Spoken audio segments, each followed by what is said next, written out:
Shalom, selamat pagi warga jemaat GKI Ebenezer Timika dari rayon Yerusalem sampai rayon Yordan dan juga warga Kristen dimanapun berada. Kita patut bersyukur oleh karena pemeliharaan Tuhan sehingga kita dapat berjumpa lagi dalam siaran Bina Keluarga Kristen edisi Selasa, tanggal 24 Juni tahun 2025. Pagi ini kita akan mendengarkan firman Tuhan dalam renungan pagi yang akan disampaikan oleh Pendeta Ibu Martha M. Korwa, SSI, Teol. Untuk mengawali siaran di pagi ini, kita akan memulainya dengan doa. Shalom, selamat pagi, Persekutuan Jemaat GKI Ebenezer, pendengar siaran Bina Keluarga Kristen. Kita akan memulai dengan siaran di hari ini, marilah kita berdoa. Syukur kepada Tuhan Bapa di dalam kerajaan sorga yang telah menjaga, melindungi dan memelihara kami, yang telah mengizinkan kami hidup dan berkarya sampai hari ini.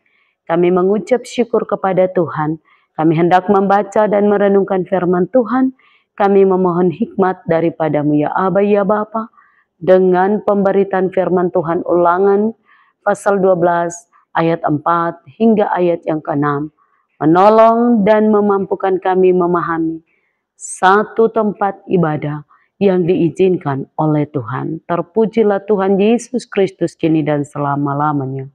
Amin.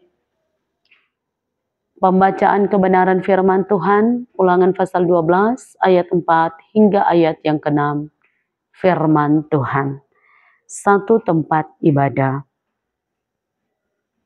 Jangan kamu berbuat seperti itu terhadap Tuhan Allahmu, tetapi tempat yang akan dipilih Tuhan Allahmu dari segala sukumu sebagai kediamannya untuk menegakkan namanya di sana, tempat itulah yang harus kamu cari dan kesanalah harus kamu pergi. Kesanalah harus kamu bawa korban bakaran dan korban sembelihanmu, persembahan persepuluhanmu, dan persembahan khususmu, korban nazarmu, dan korban sukarelamu, anak-anak sulung lembu sapimu, dan kambing dombamu. Demikian pembacaan kebenaran firman Tuhan. Dikatakan berbahagia semua kita yang membaca, merenungkan, dan dapat menjadi pelaku firman. Persekutuan Jemaat GKI Ebenezer yang diberkati oleh Tuhan, pendengar siaran Bina Keluarga Kristen, di mana saja berada. Ulangan 12 ayat 4 hingga ayat yang ke-6 adalah bagian penting dalam kitab Ulangan yang memberikan instruksi spesifik kepada bangsa Israel mengenai ibadah mereka di tanah perjanjian.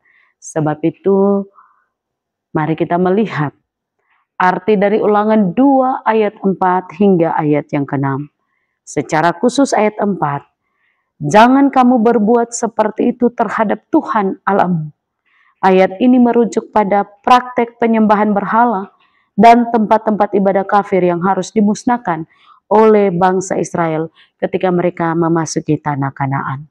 Tuhan melarang umatnya meniru cara bangsa-bangsa lain menyembah ilah mereka yang jahat, termasuk pengorbanan anak.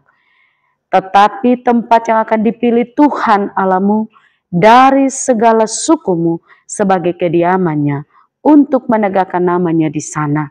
Tempat itulah harus kamu cari dan kesanalah harus kamu pergi. Ayat 5 secara khusus menekankan bahwa Israel harus memiliki satu tempat ibadah sentral yang dipilih oleh Tuhan sendiri. Ini berbeda dengan praktek penyembahan berhala yang tersebar di berbagai tempat tinggi atau pohon-pohon rimbun. Ulangan 12 ayat 2. Tujuan dari satu tempat ibadah ini adalah untuk menegakkan nama Tuhan dan mencegah umat Israel menyembah berhala atau mengikuti praktek-praktek kafir. Tempat ini nantinya akan menjadi bait suci di Yerusalem. Ayat 6, kesanalah harus kamu bawa korban bakaran dan korban sembelihanmu, persembahan persepuluhanmu dan persembahan khususmu, persembahan nazarmu dan persembahan sukarelamu, anak sulung lembu sapimu dan kambing dombamu. Ayat ini merinci jenis-jenis persembahan yang harus dibawa oleh umat Israel ke tempat ibadah yang telah ditentukan Tuhan. Ini menunjukkan bahwa ibadah mereka harus terpusat dan teratur dengan korban-korban yang dipersembahkan secara benar di hadapan Tuhan. Warga jemaat GKI Ebenezer yang diberkati oleh Tuhan, penonton siaran Bina Keluarga Kristen di mana saja berada. Tema utama dari Ulangan 12 ayat 4 hingga ayat yang ke-6 adalah kekudusan ibadah dan penekanan pada satu tempat pusat penyembahan bagi Tuhan. Sebab itu, lewat kebenaran firman Tuhan ini, mau mengajak dan mengajar umat tentang beberapa hal. Pertama, bahwa ayat ini secara tegas, ya, Ulangan 12 ayat 4 hingga ayat yang ke-6 secara tegas melarang segala bentuk penyembahan berhala dan menekankan bahwa Tuhan adalah satu-satunya Allah yang harus disembah. Ini adalah fondasi iman dari bangsa Israel. Yang kedua, kesatuan ibadah. Perintah untuk beribadah di satu tempat yang dipilih Tuhan bertujuan untuk menyatukan umat Israel dalam penyembahan mereka dan mencegah mereka terpecah belah dalam berbagai praktek ibadah lokal yang mungkin terkontaminasi oleh kekafiran. Ketiga, ketaatan pada perintah Allah. Bangsa Israel diminta untuk secara ketat mematuhi perintah Tuhan mengenai cara dan tempat ibadah. Ketaatan ini penting untuk keberadaan dan keberangkatan mereka di tanah perjanjian. Yang keempat, kudus dan terpisah. Dengan memusatkan ibadah di satu tempat dan melarang praktek-praktek penyembahan berhala, Tuhan ingin umatnya hidup kudus dan terpisah dari bangsa-bangsa di sekitarnya yang menyembah ilah-ilah palsu. Yang kelima, ucapan syukur dan persembahan. Persembahan-persembahan yang disebutkan dalam ayat 6 menunjukkan bahwa ibadah juga merupakan ekspresi syukur atas berkat-berkat Tuhan dan pengakuan atas kepemilikannya atas segala sesuatu. Secara keseluruhan Ulangan 12 ayat 4 hingga ayat yang ke-6 memberikan dasar teologis bagi ibadah Israel di tanah perjanjian, menekankan pentingnya kesucian, kesatuan, dan ketaatan dalam menyembah Tuhan yang Maha Esa.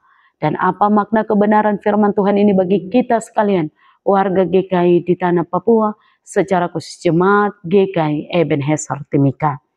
Kita diingatkan menjadi dasar pemahaman iman kita, bahwa ibadah kita yang dinyatakan oleh Tuhan menekankan pentingnya kesucian, kesatuan, dan ketaatan dalam menyembah Tuhan yang Esa.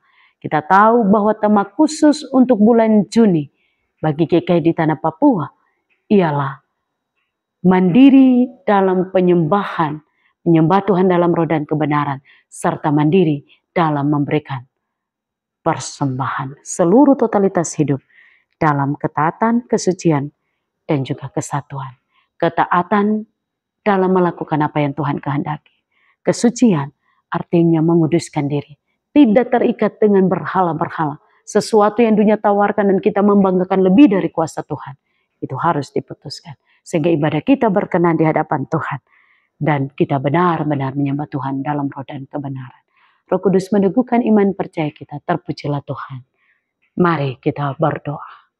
Syukur kepada Tuhan yang telah memberikan kami anugerah di hari ini. Kami telah mendengarkan firman Allah. Roh Kudus meneguhkan iman percaya kami, memberkati kami di sepanjang hari ini. Sehingga apapun yang kami lakukan dalam nama Tuhan Yesus Kristus, segala yang kami lakukan di hari ini lewat tugas tanggung jawab pekerjaan kami, diberkati, dipimpin, dan dipelihara oleh Tuhan. Dijauhkan dari segala mara bahaya, kecelakaan, bahkan maut yang diinginkan manusia. Perlindungan Tuhan yang teguh melindungi kami. Yang sakit dipulihkan dan disembuhkan di dalam nama Tuhan Yesus Kristus. Yang berbeban berat diberikan damai sejahtera. Tuhan menolong dan memberkati seluruh kehidupan kami. Sebagai persekutuan jemaat GKI Ebenezer, pendeta, penatua, dan siamas, para pekerja gereja, tim multimedia, semua yang ada dalam persekutuan pelayanan jemaat GKI Ebenezer diberkati oleh Tuhan.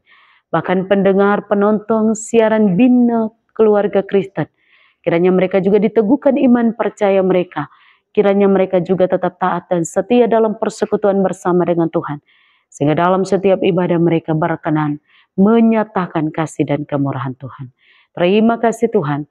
Kiranya kasih dan damai serta sukacita menuntun kami dalam perjalanan hidup kami di bulan Juni di hari ini. Tetapi juga di pertengahan tahun 2025 ini. Dalam nama Tuhan Yesus Kristus, kami telah berdoa, bersyukur, dan berterima kasih. Amin. Shalom, Tuhan berkati. Demikianlah renungan firman Tuhan yang telah kita dengar di pagi ini.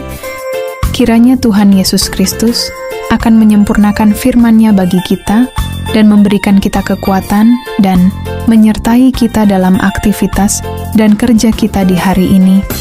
Tuhan Yesus memberkati. Shalom.